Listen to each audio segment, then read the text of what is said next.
Hello friends, welcome on NDA net commerce by Richa.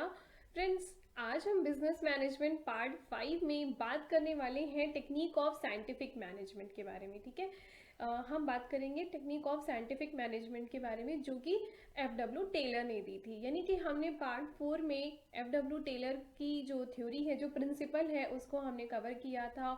और जो management की जितनी भी थ्योरी है उसका एक प्रॉपर क्लासिफिकेशन हमने देखा था। तो अब हम देखेंगे उसके आगे का फिफ्थ पार्ट में हम देखेंगे 5 टेक्निक्स देखेंगे साइंटिफिक मैनेजमेंट की। ठीक है, और उसके बाद हम टेक्निक्स के बाद हम क्रिटिसिज्म भी कवर करेंगे। ठीक है, क्रिटिसिज्म किसका? साइंटिफिक मैनेजमेंट का क्या क्रिटिसिज्म है, मतलब कि किन बेसिस पे ये बेटर नहीं था, क्यों नई थ्योरी की हमको जरूरत पड़ी। ठीक है, तो स्टार्ट करते हैं टेक्निक्स ऑफ साइंटिफिक मैनेजमेंट। तो बेसिकली एफ डब्ल्यू टेलर ने 5 टेक्निक्स दी थी साइंटिफिक मैनेजमेंट की, and the first one is functional foremanship. ठीक है, पहली जो थी उसकी फंक्शनल फोरमैनशिप थी। दूसरी standardization and simplification of work. उसने standardization and simplification of work के ऊपर काम किया। एंड देन वर्क स्टडी, उसने वर्क को स्टडी किया। फिर डिफरेंशियल पीस वेजेस सिस्टम पे भी उसने काम किया, और हाँ, उस पर उसकी एक बुक भी आई थी, मैंने आपको बताया था। एंड फिफ्थ है मेंटल रेवोल्यूशन। ठीक है, तो फ्रेंड्स टेक्निक से क्वेश्चन आते हैं एग्जाम में, बहुत बार आते हैं, बहुत ज़्यादा इंपॉर्टेंट है। हम इन सारी टेक्निक को डिटेल में 1 बाय 1 कवर करेंगे, और आप इन सारे टेक्निक्स का नाम भी नोट डाउन कर लीजिए अपने नोट्स में। ठीक है, तो देखते हैं फंक्शनल फोरमैनशिप क्या है।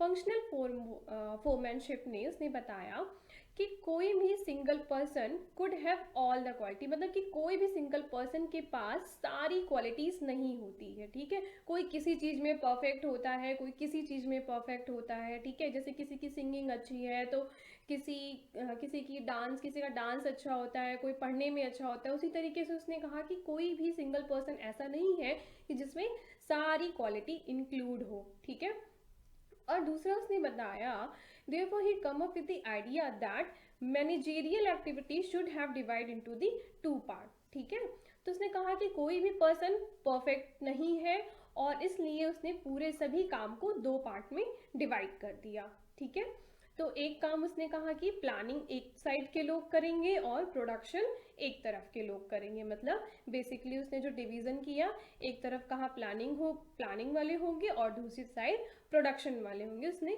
प्लानिंग और प्रोडक्शन को सेपरेट कर दिया। ठीक है, and also there should be 2 individual वहाँ पे इंचार्ज भी रख दिए गए।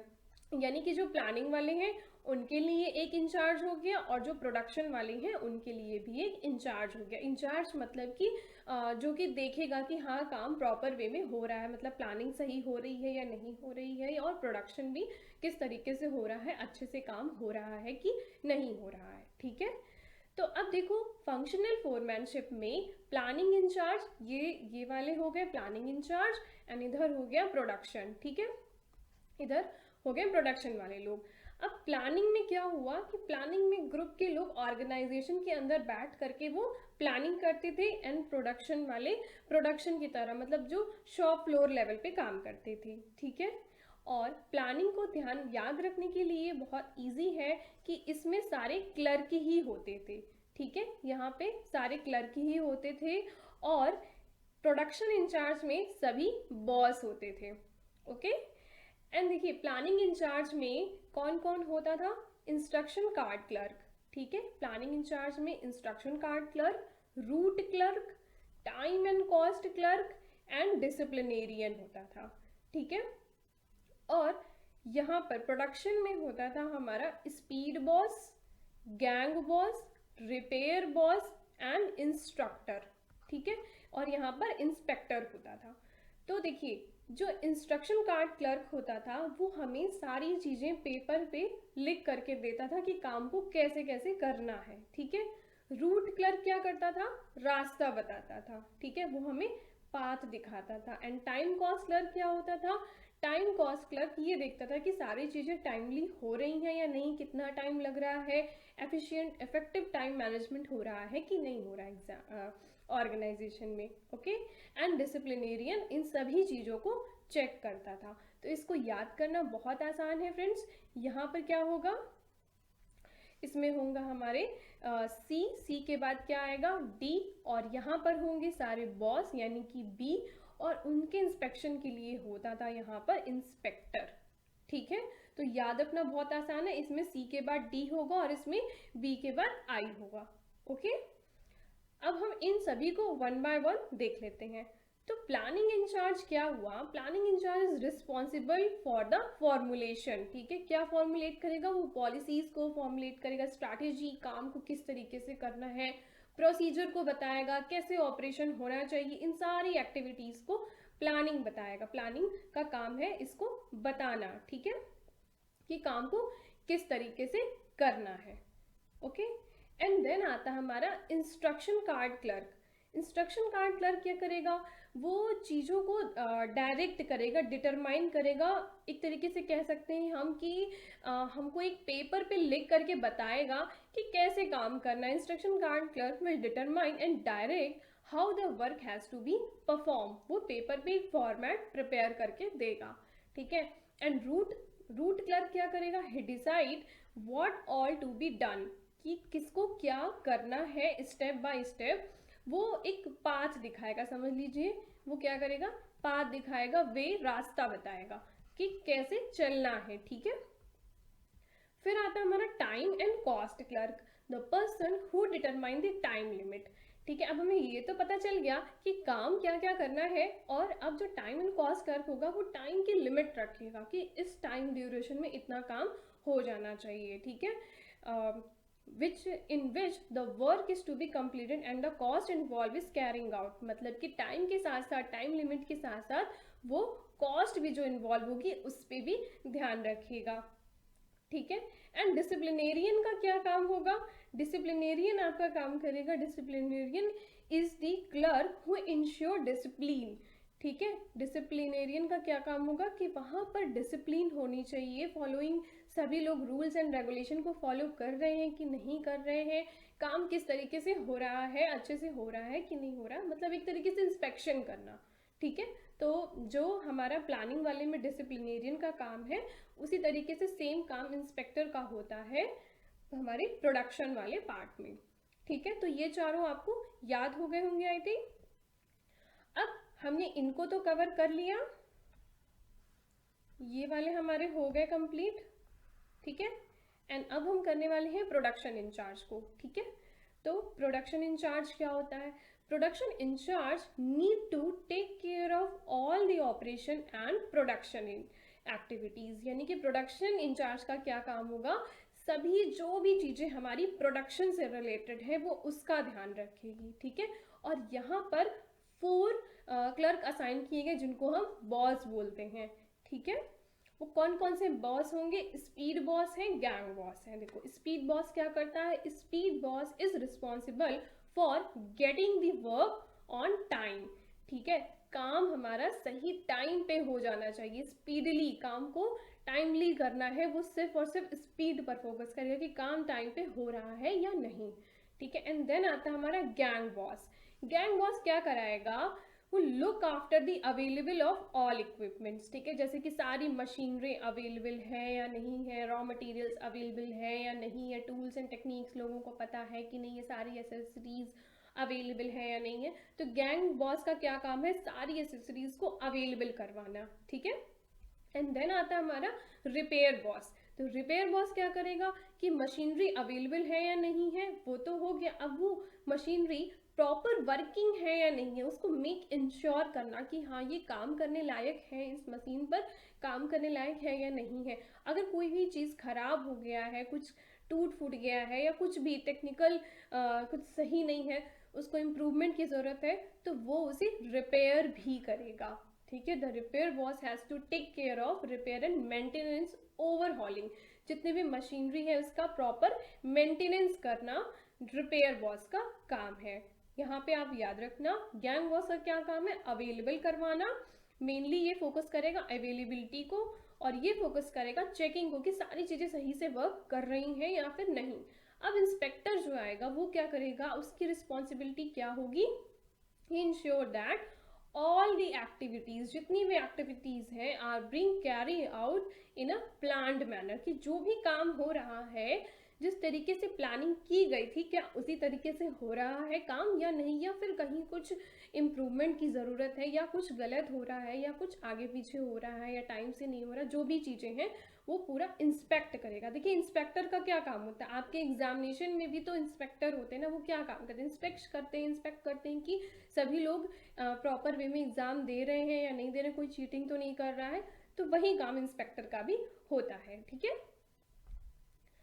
अब टेक्निक ऑफ साइंटिफिक मैनेजमेंट में हमने फंक्शनल फोरमैनशिप देख लिया, ठीक है। अब हम देखने वाले हैं standardisation and simplification of work. Standardisation क्या होता है, टेलर ने सजेस्ट किया there should be fixed and standard way for everything. उसने बोला कि जो भी काम है उसको एक फिक्स और स्टैंडर्ड वे में कन्वर्ट कर दो, हर काम एक स्टैंडर्ड वे से करो, ठीक है।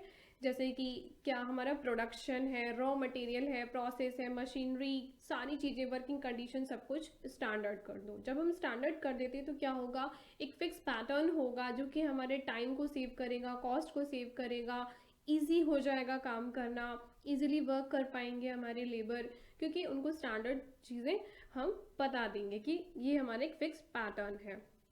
और जब स्टैंडर्ड हो गया तो उसको सिंप्लीफाई भी करना है, स्टैंडर्ड बना दिया बट उसको सिंप्लीफाई भी करना है, ग्राउंड लेवल पे उसको समझाना भी है कि इजी वे में काम करना है। जैसे कि बहुत सारे कोई कंपनी प्रोडक्ट बना रही है ABCD टाइप का, बट उनको एक प्रॉपर कैटेगराइज करना है, उनका प्रॉपर क्लासिफिकेशन करना। जैसे समझ लीजिए कि अभी अगर आपको मैनेजमेंट में आगे बहुत सारी थ्योरी आपको पढ़नी है, बट अगर उनको हम प्रॉपर वे में क्लासीफाई करके नहीं पढ़ेंगे तो वो अंडरस्टैंडेबल नहीं होगी, वो सिंप्लीफाइड नहीं होगी, ठीक है। तो काम को स्टैंडर्ड तो करना ही है बट सिंप्लीफाइड वे में करना है, ओके। तो ये हो गया स्टैंडर्डाइजेशन एंड सिंप्लीफिकेशन। अब हमने देखना है वर्क स्टडी, ठीक है। तो वर्क स्टडी क्या होता है, वर्क स्टडी को FW टेलर ने 4 पार्ट में डिवाइड किया, ठीक है। फर्स्ट है हमारा फटीग स्टडी, एंड देन है हमारा मैथड स्टडी, फिर है टाइम स्टडी, थर्ड है टाइम स्टडी, एंड फोर्थ है motion study. And one by one हम इन सभी को देख लेते हैं। तो फ्रेंड्स फटीग स्टडी क्या होता है, the task can be accomplish effectively and efficiently only if the worker allowed to take require amount of rest, ठीक है। फटीग का मतलब क्या होता है, रेस्ट, ठीक, रेस्ट हो गया, ब्रेक हो गया, इस तरीके से कोई भी चीज़ जिसमें जब अगर आपको स्टडी ही करनी है तो आपको कहा जाए 10 आवर 12 आवर स्टडी करनी है विदाउट एनी ब्रेक, तो क्या वो प्रोडक्टिव होगा, क्या आपके दिमाग में कुछ समझ में आएगा, आप नहीं समझ पाओगे। तो आपको भी हर 1 घंटे 2 घंटे के बाद थोड़ा थोड़ा ब्रेक लेना ज़रूरी होता है। तो उसी तरीके से लेबर के लिए भी है कि उनको हर 2-3 घंटे के बाद ब्रेक देना ज़रूरी होता है, ब्रेक देंगे तो उनकी एफिशिएंसी मेंटेन रहेगी। तो that is all about fatigue study, ठीक है। अब फटीग स्टडी में तीन चीज़ें आती हैं, नंबर ऑफ रेस्ट इंटरवल, ठीक है, कि कितनी उनकी फ्रीक्वेंसी होगी, कितना नंबर होगा, मतलब कि एक बार वो रेस्ट करेंगे या 2 बार रेस्ट करेंगे, ठीक है। फिर फ्रीक्वेंसी ऑफ रेस्ट इंटरवल कि कितना गैप होगा, कितनी कितनी देर पर उनको रेस्ट मिलेगा, and duration of each rest कि कितना टाइम पीरियड होगा हर रेस्ट का, ठीक है। तो नंबर ऑफ रेस्ट इंटरवल क्या हुआ, the organisation need to decide the number of time for which the rest should be allowed to labour. एक दिन में कितना रेस्ट, कितने नंबर ऑफ रेस्ट, मतलब कि 1 बार 2 बार कितनी बार रेस्ट अलाउड होगा, ठीक है। फिर frequency for rest interval, the time interval after the employees rest time, मतलब समझ लीजिए कि अगर कोई 10 बजे काम शुरू करता है और उसको यहाँ पर बोला गया कि सिर्फ 2 रेस्ट मिलेंगे, ठीक है। यहाँ पे बताया गया कि जो 2 रेस्ट मिलेंगे और जो काम है रेस्ट और वर्क के बीच का जो मतलब कितने ड्यूरेशन पे उसको जा करके क्या उसकी फ्रिक्वेंसी होगी, कितने ड्यूरेशन पे जाके उसको रेस्ट मिलेगा, ठीक है। And duration of each rest, her rest का क्या टाइम होगा, मतलब 30 मिनट्स का ब्रेक होगा या 15 मिनट्स का ब्रेक होगा या 1 आवर का ब्रेक होगा। तो ड्यूरेशन भी यहाँ पर टाइम पीरियड कि कितने टाइम ड्यूरेशन के लिए उसको रेस्ट मिलेगा। फिर है हमारा मैथड स्टडी। मैथड स्टडी क्या हुआ, the manager come across numerous way of performing particular task. देखिए एक काम को बहुत तरीके से किया जा सकता है, ठीक है, चाहे वो गुड्स हो या सर्विस हो, एक काम को कई तरीके से किया जाएगा। उन सभी पॉसिबल मेथड्स को आइडेंटिफाई करो और उनमें से सेलेक्ट कर लो वन मोस्ट अप्रोप्रिएट, जो भी बेस्ट वे हो उसको हमें अडॉप्ट कर लेना है, ठीक है। उससे क्या होगा, कॉस्ट इफेक्टिव होगा और हमारी प्रोडक्टिविटी इंक्रीज होगी। यानी कि ये क्या कह रहे हैं, मेथड स्टडी में जितने भी तरीके हैं किसी भी एक काम को करने का, उन सभी को हमको देख लेना है और उसमें से किसी एक बेस्ट वे को फॉलो करना है, ठीक है। अब इसमें है हमारा time study and motion study भी था। तो टाइम स्टडी क्या हुआ, it is an activity take more time than define the standard, it may lead to delay and decline the productivity. Time study में सिर्फ इतना होता है कि किसी एक पर्टिकुलर जॉब को परफॉर्म करने के लिए कितना टाइम लगता है, 8 आवर लगता है, 12 आवर लगता है, 6 आवर लगता है, कितना टाइम लगता है, ये टाइम आइडेंटिफाई करना। और हमें ये देखना है कि क्या कोई टाइम जो है कहीं पे कोई एक्स्ट्रा टाइम तो नहीं लग रहा है, तो उसे कट शॉर्ट करना, this is the time study. And then है मोशन स्टडी। तो मोशन स्टडी का मतलब क्या हुआ कि कभी कभी ऐसा होता है कि कोई मशीन है जिस पे काम कर रहा है तो उसको बार बार बहुत ज़्यादा मूव करना पड़ रहा है, ऊपर नीचे जाना पड़ रहा है, तो एक्स्ट्रा जो मूवमेंट है, चाहे वो बैठना, उठना, चलना, दौड़ना, जो भी काम है वर्कर का, उन सब पे फोकस करना कि कहीं कोई वेस्ट मूवमेंट तो नहीं हो रहा है, उसको आइडेंटिफाई करना, this is the motion study. The action and the movement which do not generate any output, ये आइडेंटिफाई करना कि कहीं कोई ऐसा मूवमेंट तो नहीं है जहाँ से कोई आउटपुट नहीं निकल रहा है, अगर ऐसा कोई मूवमेंट है तो हम उसे कट शॉर्ट कर देंगे, ठीक है। तो हमने देख लिया, ये 3 टेक्निक्स देख ली, फंक्शनल फोरमैनशिप देख लिया, स्टैंडर्डाइजेशन एंड सिंप्लीफिकेशन समझ लिया एंड वर्क स्टडी हो गई। अब हम देखते हैं differential piece wages system. Differential piece wages system क्या होता है, the wages paid to the worker should be based on their production capability. इन्होंने कहा कि अब देखो कभी कभी क्या होता है, कोई इंसान 8 घंटे में ज़्यादा काम कर लेता है, कोई कभी कभी ऐसा होता है 8 घंटे में थोड़ा एवरेज वर्क करता है और कोई एवरेज से भी बिलो एवरेज वर्क करता है। तो इन्होंने कहा कि हम वर्किंग आवर के बेस पे वेजेस नहीं देंगे, ठीक है, यानी कि सैलरी हम वर्किंग आवर के बेसिस पे नहीं देंगे, हम देंगे कि प्रोडक्शन के बेसिस पे, ठीक है। बेसिकली हमको क्या देखना है, प्रोडक्शन की कितने पीसेस बने, 8 पीस बने तो उसके बेसिस पे हम लोगों को सैलरी देंगे, वेजेस देंगे। 10 पीस किसी ने बनाए या एक एवरेज से ज़्यादा बनाए तो उसको उसके बेसिस पे पेमेंट मिलेगा। The number of pieces labour can manufacture in a given period, ठीक है, गिवन पीरियड, एक टाइम पीरियड में जितने भी आप पीसेस प्रोड्यूस करते हो उसके बेसिस पे पेमेंट मिलेगा, ठीक है। तो और यहाँ पे क्या था, not and the basis of fixed rate remuneration, जैसे कि ऐसा नहीं होता, आजकल कंपनी में क्या होता है कि आप 10 से 5 काम करते हो उसके बेसिस पे आपको सैलरी मिलती है, बट वहाँ पर जो साइंटिफिक मैनेजमेंट था यहाँ पर ये चीज़ें नहीं थी, ठीक है। एंड फिफ्थ लास्ट है हमारा मेंटल रिवोल्यूशन। तो मेंटल रिवोल्यूशन क्या है, mental revolution which is related to our mind, ठीक है। अब माइंड को क्या, माइंड को हमें कौन सी चीज़ें अफेक्ट करती हैं, हमारे इमोशंस, ठीक है। यानी कि हमको क्या देखना है कि यहाँ पर जो भी ऑर्गेनाइजेशन में जो भी लोग काम कर रहे हैं उनको प्रॉपर वर्किंग कंडीशन प्रोवाइड करनी है, एक हेल्दी एनवायरनमेंट होना चाहिए। जैसे कि हमने पहले भी देखा था कि इसके प्रिंसिपल में उन्होंने क्या बताया था, कोऑर्डिनेशन एंड कोऑपरेशन की बात की थी, जिसमें क्या कहा गया था कि जो भी वर्कर है, चाहे वो जो भी एम्प्लॉय है, चाहे वो वर्कर है चाहे वो मैनेजर है, सभी कोई क्या है, एक फैमिली मेंबर की तरह काम करना है। He said to there must be the proper condition, understanding होनी चाहिए वर्कर के बीच में और वर्कर और उनके मैनेजर के बीच में भी एक प्रॉपर अंडरस्टैंडिंग होनी चाहिए, ठीक है। और एक फ्रेंडली एनवायरनमेंट होना चाहिए, यहाँ पर फ्रेंडली एंड कोऑर्डियल वर्किंग एनवायरनमेंट होगा। जैसे कि क्या होगा, लोगों के बीच में एक प्रॉपर तरीके का कोऑर्डिनेशन होगा, तो कोऑर्डिनेशन को कहा गया मेंटल रिवोल्यूशन, ठीक है फ्रेंड्स। अब हम देखते हैं क्रिटिसिज्म ऑफ साइंटिफिक मैनेजमेंट। ठीक है, तो क्रिटिसिज्म जो साइंटिफिक मैनेजमेंट का है, इसको मैंने दो तरीके से कैटेगराइज किया हुआ है। एक है हमारा लेबर के पॉइंट ऑफ व्यू से और दूसरा है हमारा एम्प्लॉयर के पॉइंट ऑफ व्यू से। ठीक है, अब लेबर के पॉइंट ऑफ व्यू से देख लेते हैं। जैसा कि हमने देखा कि ये क्या कहते हैं, ये कहते हैं कि एक पीस रेट सिस्टम होना चाहिए, जितना काम करो उतना पैसा दो। अब ऐसा होगा तो क्या होगा, निगेटिव वर्किंग हेल्थ हो जाएगा, जो वर्कर की हेल्थ होगी उस पर निगेटिव इफेक्ट पड़ेगा। ठीक है, और वहाँ पर क्या हो रहा है, एक्सप्लॉयटेशन हो रहा है, क्योंकि क्या हो रहा है कि उनको ऐसा लगता था, जो वर्कर हैं उनको ऐसा लगता था कि कुछ समय के बाद हमको एक मशीन से रिप्लेस कर दिया जाएगा, क्योंकि वहाँ पर बेसिकली फोकस किया गया था इंजीनियरिंग पे। ठीक है, मशीन्स पे फोकस किया गया था, ह्यूमन रिसोर्स पे उनका फोकस नहीं था। और इनका जो आइडिया था, इट्स लीड टू मोनोटनी, क्योंकि इन्होंने कहा कि एक स्टैंडर्डाइज कर दो, सारे काम को स्टैंडर्डाइज कर दो, उसी बेस्ट वे से एक वन बेस्ट वे आइडेंटिफाई करो और उसी बेस्ट वे से हमको करते जाना है।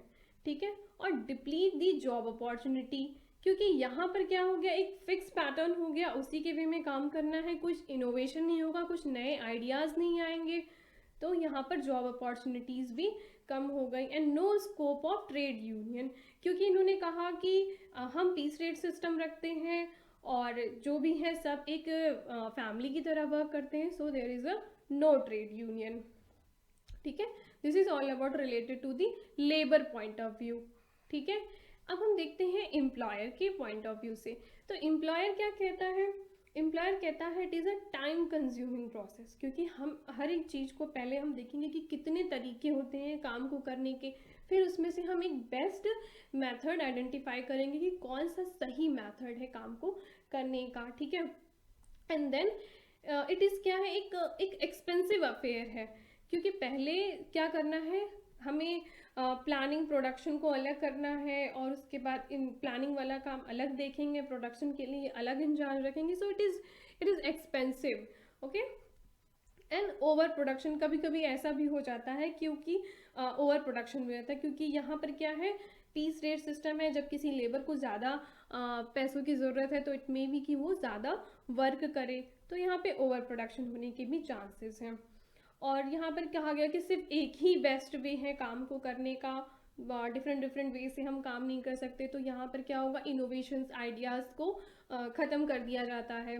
तो एक तरीके से जो ये साइंटिफिक मैनेजमेंट है, ये कोई बहुत अच्छा सिस्टम नहीं था, क्योंकि यहाँ पर ह्यूमन रिसोर्स को, ह्यूमैनिटीज़ को जो है एक्सप्लॉइट कर दिया गया था, लेबर की फीलिंग्स को नहीं ध्यान दिया गया था। It is mainly focus on engineering, it's not focusing on human resource की वर्किंग, उनकी फीलिंग्स को, और उनके वर्कर के लिए बेसिकली ये अच्छा नहीं था साइंटिफिक मैनेजमेंट।